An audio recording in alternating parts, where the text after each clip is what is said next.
to speak here today, and I want to say a few words about how Rohingya citizenship in Myanmar has been stolen from us by the Burmese government and the military. Our statelessness is not an accident of history. It was deliberately produced by the Myanmar military as a part of ongoing genocide. So after independence of Burma from Britain in 1948, Rohingya were officially recognized as ethnic group of Burma. We enjoy the full citizenship, and many Rohingya served the nation as parliamentarian, even at the rank of minister. Many, including my grandfather, were high-ranking officer. In 1949, when my great-grandfather applied for the citizenship, he received a letter from the Minister of Justice that there was no need, as he belonged to one of the indigenous ethnic group of Burma. So it is incredible to say today contest, but all Rohingya had a national identity card, and our citizenship first came under threat about 4 decades ago. The military government changed their rule, and they based the citizenship status on ethnicity and the so-called tying the national races. So this arbitrary categorization determined who belonged in Myanmar and who did not. This was regardless of how long any group had been living in Myanmar. So if you were not in that base, you were out. So since they don't recognize the Rohingya, since they entered the new citizenship law in 1982, Rohingya were out. So I will continue after my colleague Mr. Saiful about the violence and the displacement, the result of this statelessness. Thank you, Aisa, and everybody on the panel. It's been an honor to be here. I came, like most of the time, I come quite unprepared because I feel that I have too many stories to share. So when I was sitting here at the beginning, I was trying to remember the time when we started to work. I started to work for my friend Omar, and he told me something that sort of, yeah, we don't want to follow. We make the jokes always. I was told that Omi, get ready for a time when you will work for a diaspora community. The biggest number of Rohingyas now are in Myanmar, which was probably more than 1.2 million then, back in 2008. But we'll come into a point when we will deal with a very large number of the people out of their own country. That has finally happened. It's a shame that I feel inside that finding. I was speaking to Radhika and I was asking her the same questions. What is the solution? And she said that the first we need to make sure that 6 generals go. When I was sitting here today, and I am sitting here now, I feel deeply ashamed that the power of the 6 generals are far more than the millions and millions and millions of people around the world. They have done what they wanted to do over the period of many decades, and we have been trying to find a solution in the most civil manner. And we have all been defeated. When we were kids, we used to play football and we would say, we'll give you 12 goals. So until now, I feel that we are 10 down, and until now they have won.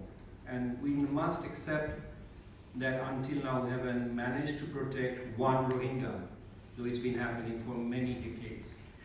So to begin with, I think we must accept that the international community, which includes all of us, have collectively failed to protect the most persecuted community in the world. When I went to Myanmar for the first time, I was very reluctant for many reasons. I have been a target by the Myanmar government. When I produced the film called Hidden Genocide back in 2012, we were the first people to use the term genocide in the international media. and TNSI, then the president, issued a press note against me and the director that we have been bribed and all these things, even 7 days before the film was shown. And I remember being criticized by many of my friends whom I can see become the biggest spokesman today for using the term genocide. We used it 5 years ago, and now we know that we should have used it maybe 20 years ago. I do feel burdened when I feel that Bangladesh is seen as a key player, with all due respect to Madam. Bangladesh is a key recipient of the problem, key recipient or the biggest recipient of the refugees that we have. You call someone a player when he can play. Bangladesh do not have the capacity. I wish we had, but we don't. For at any level, economic level, the kind of power that we hold at the global politics and all the stages. I think it has been a great conspiracy which has been in action with the help of the Western press, largely the American press and the Western press, to portray Ms. Aung San Suu Kyi as the savior of the humanity and create a false bubble that once she comes to power, the problem will be solved. And we should all be silent until she gets hold of her power and took over the power from the army. Now we have heard that 2 of our friends from Reuters would have been freed much before if Aung San Suu Kyi was not opposing it. So the real face of Aung San Suu Kyi is no less worse than the face of the army generals. So we have been living in a lie. I have been documenting this for the last 12 years, and I have been documenting this across the world. One of the biggest failures of my country is we have been used as the focus country of the crisis, where Saudi Arabia has been hosting almost the equal number of Rohingyas, where they are being resting in Pakistan in hundreds and thousands of people are there. Malaysia has been one of the recipients. We became the victim. Has Bangladesh done enough? I would humbly say no, in the past. Have we done enough since 2017? I'm proud that we have done a lot. Should we have done more? Probably. Can we do more? I'm not sure. It's not only about money. It's about a lot of other aspects, the geopolitics in our area and the region. And things are not simple. When you say 2 major powers in the global power, Russia and China, is dead against the whole solution to be at an international level. I wish Bangladesh should have been the key player, but I humbly remind the international world, international community, and please don't think that we can make such a difference. It is you who can. It is us who can help. It is us who is hosting with our very limited capacity. I have been documenting the ideas, stories of displacement. I want to end with a love story that I documented. But before that, I want to tell you that the guy who I'm very close to, the man I've been photographing and working with, I documented his reunion with his mother after 20 years. It happened right in front of my camera. And his mother was literally living 3 kilometers from Bangladesh, and he could almost see his house, but they haven't seen each other for 20 years. I have seen this guy speaking to his sister whom he hasn't met for more than a decade and only on Skype. I went to Malaysia, and as you know, I'm making a film. And I would like to end this part of my speech with a story that I want to share. I met a couple in Malaysia. I have been very closely working on the trafficking scenario, and I'm proud that I'm one of the key persons who has worked during the very high time of the trafficking scenario and reporting from the ground for all the international press. So I knew what happens to women when they are trafficked. And I went to Malaysia and met this couple. The woman is very beautiful, and I started to, the way I always work, I stay with people. I tend to spend months with people I photograph. So I started to talk to this guy, then he told me that they were in a relationship, they were in love with each other when they were in Myanmar. The guy wanted to come to Malaysia because he wanted to flee. And he came, and later on the question came that if they have to be united, the only way that he can be united with his girlfriend is she being trafficked, or she allows herself to be trafficked. Then she came to Malaysia and got married. I found them very happy. And I had to ask, because I'm a journalist, I had to ask, so how did she come? She said, he said by boat. And then I asked the immediate question, was she safe? And I do remember his eyes, I do remember how sad he was. And he looked at my eyes and said, you know better than I do what happens in the boat. But that is the decision we have to make, to be in love and to be in relationship and to get married. Do not ask what happened. I'm sure you are intelligent enough to know what we sacrificed to be together. For me, that is the reality of the Rohingyas. To get married, you have to get yourself trafficked and go through what every woman goes through when they use the boat to come to a country of the second settlement. Was she raped? The silence told me yes, but I didn't want to go further. Because I have documented woman who has been raped by 37 men. And that is the first interview that you see in my film, the one that we made. And she actually counted. And after 37, she stopped counting. And I do not know how many people I have interviewed. Thousands and thousands. The last film that I made for National Geographic, I was filming a man who happens to be a Rohingya, who was laughing loud about the fact of seeing his own cousin jumping off the boat for a glass of water. He himself was a trafficker, and he was explaining the traumatic experience of being trafficked and how he go to Thailand and eventually make to Malaysia. I do remember the face of that very young man. Many years ago, I was photographing in Kudu, near Cox's Bazar, and he was a fisherman. He was earning a lot of money, and I thought he was a happy man. And I asked, so what do you do? What's your plan for the next few years? A man who was earning far more than most of the Bangladesh. I feel that they are trying to run away from as far as they can from Myanmar, as if a burning inferno, an invisible inferno is burning their heart. They just want to run away. I also documented people in Malaysia, probably you'll see that in our film, where you see that all the people we interviewed, more than 10, 20 people, the last question to them was, so do you want to go back? All of them said what you said, that I want to go home. Thank you. So, please yeah, continue, sorry. Yeah, let me continue about the hundreds of thousands of forgotten Rohingya refugees across the world.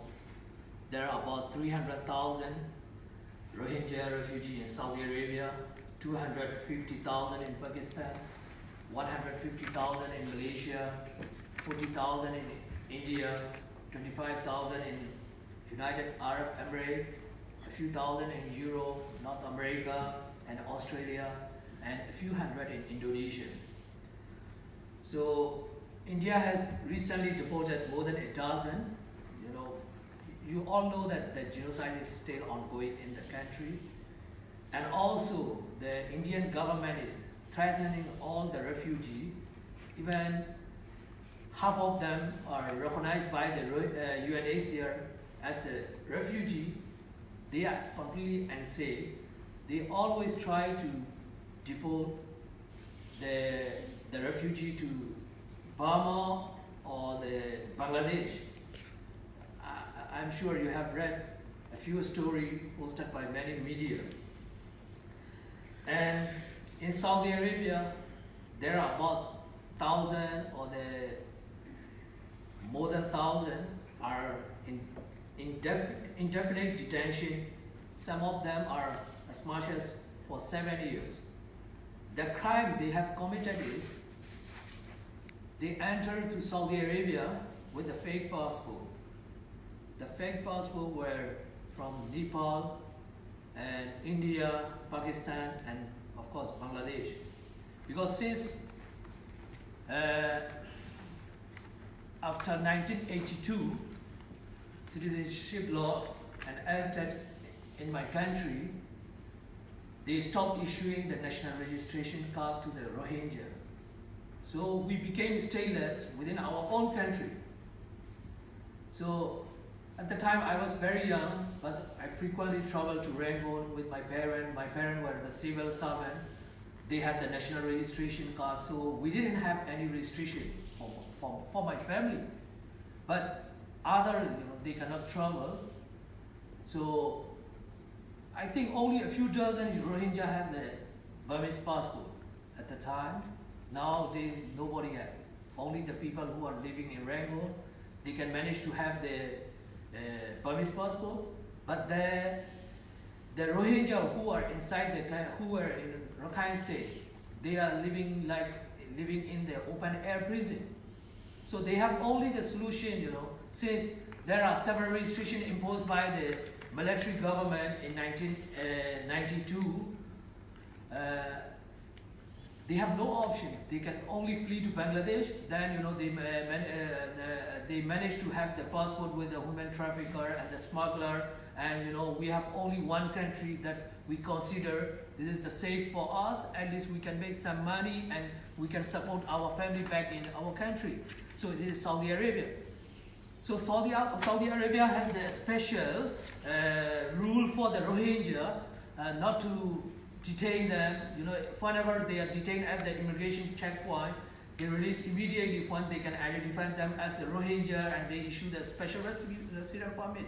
But nowadays the law is changed, and since 2011 they have introduced the fingerprint system, and those people who are in detention for 7 years, they were arrested at the various checkpoints and identified as a different nationality.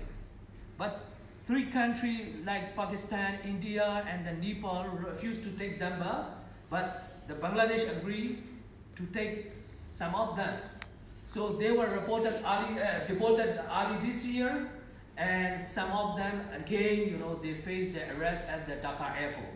So I have been working for this story for more than 2.5 years now. I have sent a lot of letters to the Saudi Arabia Foreign Ministry and their ambassador, and also I have spoke with the European Parliament. We still didn't find any solution yet. Those people are forgotten, and mostly, you may not know. But I have spoken with about the more than 100 media in the different language, even like the Al Jazeera, Middle East Eyes, who are critic to the Saudi Arabia. So the Rohingya, in Indonesia at least, they are okay, they can at least move here to there. They are treated as like human beings. But those people who are now in detention in Saudi Arabia, in Jeddah, I still have their audio clip in my phone. They always send me the audio clip, how they are suffering. So this is also the result of statelessness within our own country. This is only just one story I'm sharing. There are a lot of. So we have the time limit. I think you will have the question. We are ready to answer. Thank you. Thank you so much.